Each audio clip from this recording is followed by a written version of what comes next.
আজকে আমি আলোচনা করছি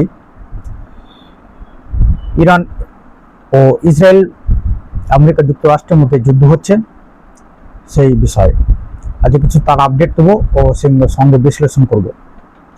আপনারা সকলে অবগত রয়েছেন 28 ফেব্রুয়ারি ইসরায়েল ও আমেরিকার যৌথ আক্রমণে এই যুদ্ধ শুরু হয় এবং তার প্রত্যাঘাতে ইরান ব্যাপক হামলা চালায় মধ্যপ্রাচ্যের আমেরিকা যুক্তরাষ্ট্রের ঘাঁটিগুলি এবং সে সঙ্গে ইসরায়েলের, যা আমেরিকা এবং ইসরায়েল বা অন্যান্য দেশও ভাবতে পারেনি যে ইরান এত প্রত্যাঘাত করতে পারে। তাদের ধর্মীয় নেতা অর্থাৎ সর্বোচ্চ ধর্মীয় নেতা আয়াতুল্লাহ আলী খামেনির মৃত্যুর পর ব্যাপকভাবে ইরান তার প্রত্যাঘাত করছে। ইরানের অনেক ক্ষতি হচ্ছে। মিডল ইস্ট আই বা আল মায়াদ্দিন সহ অন্যান্য আন্তর্জাতিক গণমাধ্যমের মতে ইরানের অনেক বেসামরিক স্ট্রাকচার এবং সে সঙ্গে যুক্ত রয়েছে স্কুল এবং আরো বিভিন্ন যেসব বেসামরিক স্থাপনা রয়েছে সেগুলোতে অনেক ক্ষয়ক্ষতি হয়েছে। তো নতুন সর্বোচ্চ নেতা আসার পর আয়াতুল্লাহ আলী খামেনির ছেলে মুজতবা খামেনি তিনি ব্যাপক অর্থাৎ ইসরায়েল ও আমেরিকার বিরুদ্ধে তিনি চরম হুঁশিয়ারি দিয়েছেন এবং তিনি পদে স্থলাভিষিক্ত হওয়ার পর থেকেই ব্যাপক হামলা চালাচ্ছে ইরান ইসরায়েল ও আমেরিকায় অর্থাৎ আমেরিকার ঘাঁটিগুলোতে। তো আজকে এর মধ্যে একটি ঘটনা ঘটেছে, সেটি হচ্ছে ইরানের একটা দ্বীপ, যে দ্বীপটির নাম হচ্ছে খার্গ আইল্যান্ড। সে খার্গ আইল্যান্ডে আমেরিকা যুক্তরাষ্ট্র মিসাইল হামলা চালিয়েছে। এই খার্গ আইল্যান্ড কি? খার্গ আইল্যান্ড হচ্ছে ইরানের তেলের বলা চলে তেলের একটা হাট বলাইতে বলে, এখান থেকে অধিকাংশ তেল উত্তোলন হয় এবং এখানে শোধনাগারগুলো রয়েছে। তো আমেরিকা যুক্তরাষ্ট্র বলছে যে এখানে সামরিক ঘাঁটিগুলোতে হামলা চালিয়েছে, কিন্তু ইরান বলছে যে তাদের যে তেল শোধনাগার এবং তেল যে উত্তোলনের ইগুলো আছে সেখানেই হামলা চালিয়েছে আমেরিকা যুক্তরাষ্ট্র এবং এর চরম প্রত্যাঘাত নিবে বলে ইরান জানিয়েছে, হুঁশিয়ারি দিয়েছে। এর মধ্যে গতকালকে একটি খবর যে ইউএসএস ফোর্ডে একটা বিস্ফোরণ হয়েছে। যদি আমেরিকা যুক্তরাষ্ট্র বলছে লন্ডন থেকে সে আগুন ধরেছে, কিন্তু এক্সপার্টরা মনে করছেন যে তারা আগুন ধরার যে নেচার বৈশিষ্ট্য সেটি কিন্তু ইরানের যে সাইড ড্রোন রয়েছে সে সাইড ড্রোনের আক্রমণের ফলে যেসব যেভাবে হয় বিস্ফোরণ সেভাবেই এটা দেখাচ্ছে। তাই এক্সপার্টরা মনে করছেন যেটি ইরানের ড্রোনের আঘাতের কারণে হয়তো হয়েছে। এটাও একটি খবর ছিল যে আব্রাহাম লিঙ্কনও ইরান মিসাইল হামলা চালিয়েছে, যার কারণে আব্রাহাম লিঙ্কন পিছনে হতে বাধ্য হয়। এই খবরগুলো আপনারা পেয়েছেন। সে সঙ্গে ইসরায়েলের বিভিন্ন জায়গায় বিশেষ করে সামরিক স্থাপনাগুলিতে ইরান ব্যাপক হামলা চালাচ্ছে মিসাইল দিয়ে, তাদের হাইপারসোনিক মিসাইল ফাতা-2, তারপরে ব্যালিস্টিক মিসাইল খাবার সেকান খুরাম শহর, যেখানে 1000 কিলোগ্রাম ওয়ারহেড বহন করে নিয়ে হামলা চালাচ্ছে, যার কারণে অনেক ব্যাপক ধ্বংস হচ্ছে অনেক কিছু, অনেক এলাকা জুড়ে।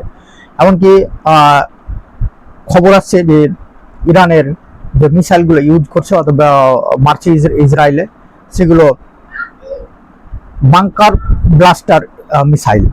অর্থাৎ আপনারা শুনেছেন যে আমেরিকা যুক্তরাষ্ট্র বাংকার ব্লাস্টার বম ব্যবহার করে বাংকারগুলো ধ্বংস করার জন্য, সেখানে ইরান বাংকার ব্লাস্টার মিসাইল ব্যবহার করছে। তাদের প্রযুক্তি উন্নতি ঘটিয়ে এরকম বাংকার ব্লাস্টার মিসাইল তৈরি করে সেগুলোতে আক্রমণ করছে ইসরায়েলে, যার কারণে বাংকার ফেটে অনেক সামরিক কর্মকর্তারা মারা যাচ্ছে। আরো খবর পাইছে যে ইরান নিখুঁত হামলা চালাচ্ছে ইসরায়েলের সামরিক মোসাদ এজেন্টের এবং সিআইএর যে গোপন আস্তানাগুলো বা তাদের কমান্ড সেন্টারগুলো সেগুলোতে রিয়েল টাইম হামলা চালাচ্ছে। এবং এখানে বলা হচ্ছে যে ইরান আগে জিপিএস সিস্টেম ইউজ করতো তাদের মিসাইলে এবং ড্রোনে, কিন্তু এখন সেগুলোকে পুরোপুরি চেঞ্জ করেছে, জিপিএস সিস্টেম হটিয়ে। কারণ জিপিএস আমেরিকা যুক্তরাষ্ট্রে যারা সেগুলোকে করতে পারে, হ্যাক করতে পারে বা পরিচালনা করতে পারে। এবং জিপিএস হওয়ারটি তারা চীনের প্রযুক্তি ব্যবহার করছে, যা নিখুঁত রিয়েল টাইমে তারা সেগুলোতে হামলা চালাতে পারছে, যা আমেরিকা যুক্তরাষ্ট্র এবং ইসরায়েল আগে কল্পনা করেনি। এর মধ্যে আজকে আরেকটি খবর যে ইরান তাদের নৌকা বা জাহাজ ড্রোনে একটি মিসাইল সিটি বা ড্রোনের সিটি একটি উন্মোচন করেছে। সে ভিডিওটা বিভিন্ন গণমাধ্যমে দেখা যাচ্ছে যে তাদের ড্রোন, অর্থাৎ জলের মধ্যে তলা দিয়ে যেতে পারে এরকম ড্রোনের একটি সিটি তারা উন্মোচন করেছে, যা ইসরায়েল আমেরিকার পক্ষে অনেক ক্ষতি হতে পারে বলে অনেকে মনে করছেন। এদিকে হরমুজ প্রণালী পুরোপুরি বন্ধ করে দিয়েছে ইরান এবং চরম হুঁশিয়ারি দিয়েছে। এদিকে আরো কিছু খবর পাইছে যে ইরান মোসাদের যে চিফ তার উপর হামলা চালিয়েছে। তারপর তিনি বেঁচে আছেন মরে মারা গেছেন সেটা এখনো কনফার্ম হওয়া যায়নি। তারপর মোসাদের যে সেনকম সেন্টার সেগুলো ধ্বংস করা হয়েছে। এমনকি ইসরায়েলের যে স্পাই রাডার ছিল সেটিও ধ্বংস হয়েছে। স্পাই রাডার যেটির মাধ্যমে ইসরায়েল পুরো ইরানের যে কর্মকর্তা ছিলেন, যারা সামরিক আইআরজিসি যারা ছিলেন, আইআরজিসির যারা নেতৃত্ব এবং পুরো ইরানের যারা মেন কর্মকর্তা তাদের উপর নজরদারি চালাতো এই স্পাই রাডার সিস্টেম, যেটিকে ইরান ধ্বংস করে দিয়েছে। এবং ইরান যে মিসাইলগুলো হামলা চালাচ্ছে ইসরায়েলে এবং বাহরাইন, সংযুক্ত আরব আমিরশাহী অর্থাৎ দুবাই, আবুধাবি, তারপরে সৌদি আরব, কাতার, কুয়েত, এসব বিভিন্ন যে সামরিক ঘাঁটিগুলো হচ্ছে আমেরিকা যুক্তরাষ্ট্রের ইরাকে, সেগুলো কিন্তু নিখুঁত হামলা চালাচ্ছে।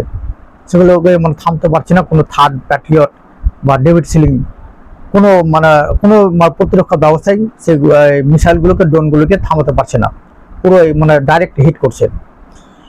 এবং এক্সপার্টরা মনে করছেন যে ইরান যে হামলাগুলো চালাচ্ছে একবার নিখুঁত, এমন নয় যে এলোপাথারি চোখ বুজে হামলা চালাচ্ছে, এরকম নয়। সামরিক ঘাঁটিগুলি এবং যেখানে মোসাদের এবং সিআইএর এজেন্ট রয়েছে, সেনাবাহিনী রয়েছে আমেরিকা যুক্তরাষ্ট্র ইসরায়েলের, সেগুলোতে টার্গেট করছে ইরান, অর্থাৎ নিখুঁত হামলা চালাচ্ছে সামরিক স্থাপনাগুলোতে। আরেকটি খবর পাইছে যে ফ্রান্সের একটা দেশও ইরান হামলা চালিয়েছে গতকালকে, তার আগের দিন এরকম খবর পাওয়া গেছে। অর্থাৎ তারা ফ্রান্সও কিন্তু ইরানের বিরুদ্ধে স্যাংশন লাগিয়েছিল আমেরিকা যুক্তরাষ্ট্র হয়ে। এদিকে স্পেন আমেরিকা যুক্তরাষ্ট্রের সঙ্গ পুরোপুরি প্রত্যাখ্যান করেছে, তারা যুদ্ধে জড়াতে চায় না। ইতালিও সেটি বলেছে। ইরানে খার্ক দ্বীপে হামলার পর ইরান পুরো হুঁশিয়ারি দিয়েছে যে মার্কিন কোম্পানিগুলো রয়েছে সেগুলোকে তার টার্গেট করবে। ইরান অ্যাকচুয়ালি করতে চাইছে যেটা আর্থিকভাবে আমেরিকাকে এবং ইসরায়েলকে ধসে দিতে চাইছে, কারণ আর্থিক কারণে তারা বেশি দাদাগিরি করছে বিশ্বে। এটাই আগে তারা ইরান বন্ধ করতে চাইছে, ধ্বংস করতে চাইছে আর্থিক ব্যবস্থা ধ্বংস হলে অটোমেটিক তারা জয় হবে বলে বিশ্লেষকরা বা এক্সপার্টরা মনে করছেন। সেই কৌশলেই ইরান হামলাগুলো চালাচ্ছে।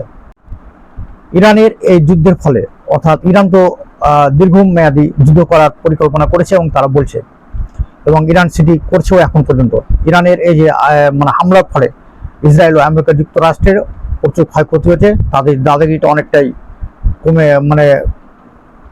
কমতে যাচ্ছে বলে বিশ্লেষকরা মনে করছেন। এবং আরব কান্ট্রিগুলো, অর্থাৎ যেসব সৌদি আরব, সংযুক্ত আরব আমিরশাহী, আরো যেসব জর্ডানের যেসব বিভিন্ন কান্ট্রিগুলো রয়েছে, তারা আমেরিকা যুক্তরাষ্ট্রের সঙ্গে চুক্তি করেছিল তাদের তেলের নিরাপত্তা দেওয়ার যে ব্যাপারগুলো ছিল, তারা এবং সৌদি আরব, সংযুক্ত আরব আমিরশাহীরা কিন্তু অনেক টাকা, বিলিয়ন টাকা তারা আমেরিকা যুক্তরাষ্ট্রের সঙ্গে আমেরিকা যুক্তরাষ্ট্রে বিনিয়োগ করবে বলে ঘোষণা দিয়েছিল, আগে চুক্তিও করেছিল। কিন্তু ইরানের এই হামলার ফলে তারা কিন্তু পুনর্বিবেচনা করবে, তারা জানিয়েছে। এবং এটা মনে হচ্ছে যে এই মধ্যপ্রাচ্যের দেশগুলো ইসরায়েল ও আমেরিকা যুক্তরাষ্ট্রের কাছে ভয়ে তারা আমেরিকা যুক্তরাষ্ট্রের সঙ্গে প্রতিরক্ষা চুক্তিগুলো করত। এবং তার ফলে আমেরিকা যুক্তরাষ্ট্র লাভবান হতো, আর ইসরায়েলকে বিভিন্নভাবে সহযোগিতা করতো, কারণ ওখানে মধ্যপ্রাচ্যের দেশগুলোকে ক্যাপচার করার জন্য, তাদের উপরে প্রভাব বিস্তার করার জন্য ইসরায়েলকে শক্তিশালী করে রেখেছিল আমেরিকা যুক্তরাষ্ট্র, বা এখনো সাপোর্ট দেয়, করে রেখেছে। তাই ভয়ে, কারণ আপনারা জানেন যে এর আগে বেশ কিছু আরবদের মধ্যে যুদ্ধ হয়েছিল, আরবের সঙ্গে ইসরায়েলের, প্রত্যেকবারই আরবরা হেরেছে, সমস্ত আরব কান্ট্রিগুলো হয়েও মানে হেরেছে। তাদের প্রযুক্তি এত উন্নত ছিল না, এবং ইসরায়েল মানে ভেতর যে আমেরিকা যুক্তরাষ্ট্রে এত প্রযুক্তি, সামরিক প্রযুক্তি দিয়েছে উন্নত করে, সেটা তার ধারণা ছিল না। এর ফলে বেশ কয়েকটা যুদ্ধে তারা ব্যাপকভাবে হেরেছিল। এই জন্য ভয়ে আমেরিকা যুক্তরাষ্ট্র এবং ইসরায়েল কথা মতো তাদেরকে মানে বিরোধিতা করতে হতো না, তাদের মতো হয়ে চলতে হতো। আমার মতে এই যে ইরান যে চোখে চোখ রাখছে এই আমেরিকা যুক্তরাষ্ট্র বা ইসরায়েলের বিরুদ্ধে যে হামলাগুলো চালাচ্ছে এবং চোখে রেখে যুদ্ধ করছে, এর ফলে সেখানে ভারসাম্য একটু পরিবর্তন হবে। এই আরব রাষ্ট্রগুলো কিন্তু এখন ভাবতে বাধ্য হবে যে আমেরিকা যুক্তরাষ্ট্রের সঙ্গে যে প্রতিরক্ষা চুক্তি করেছিল, কারণ তারা যে আমেরিকা যুক্তরাষ্ট্রের কাছ থেকে যে প্রতিরক্ষাগুলো পেয়েছিল, সরঞ্জামগুলো, সামরিক যে সরঞ্জাম, থার্ড, প্যাট্রিয়ট বা বিভিন্ন যে যুদ্ধবিমানগুলো বা আরো বিভিন্ন সামরিক যন্ত্রাংশ, সেগুলো এই ইরানের এই হামলার ফলে সেগুলো অকেজ হয়ে গেছে, অর্থাৎ নিরাপত্তা ফুটো হয়ে গেছে। তাই তারা ভাবতে বাধ্য হবে, এবং আমার মনে হয় এই রাষ্ট্রগুলো এবার ইরানের সঙ্গে বন্ধুত্ব সম্পর্ক স্থাপন করবে, কারণ তারা এটাই খুঁজছিল যে তাদের কান্ট্রিগুলো, তাদের এই মানে আরব দেশগুলো, মধ্যপ্রাচ্যের মধ্যে একটা শক্তিশালী দেশ যদি উঠে আসে, তাহলে তারা আমেরিকা ও ইসরায়েলের ভয় মানে হুঁশিয়ারিকে ভয় পাবে না, এবং তাদের বিরুদ্ধে তারা একটা প্রতিরোধ গড়ে তুলতে পারবে। এবং সেই সুযোগটা ইরান তাদের সামনে নিয়ে চলে এসেছে, কারণ আমেরিকা যুক্তরাষ্ট্রের বিভিন্ন নতুন নতুন প্রযুক্তি ব্যবহার করে ইরান কিন্তু সাফল্য হচ্ছে।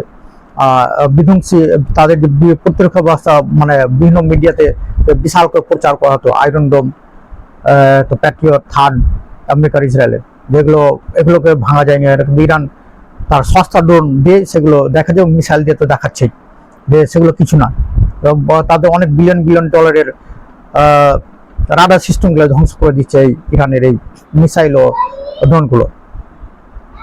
তাই আরব রাষ্ট্রগুলো একটু ভাবতে বাধ্য হবে, এবং এই আরব রাষ্ট্রগুলো আমেরিকা ইসরায়েলের পক্ষ ছেড়ে, অর্থাৎ আমেরিকা যুক্তরাষ্ট্রের পক্ষ ছেড়ে ইরানের সঙ্গে বন্ধুত্ব করে তাদের বিরুদ্ধে প্রতিরোধ গড়ে তুলবে বলে আমার মনে হয়।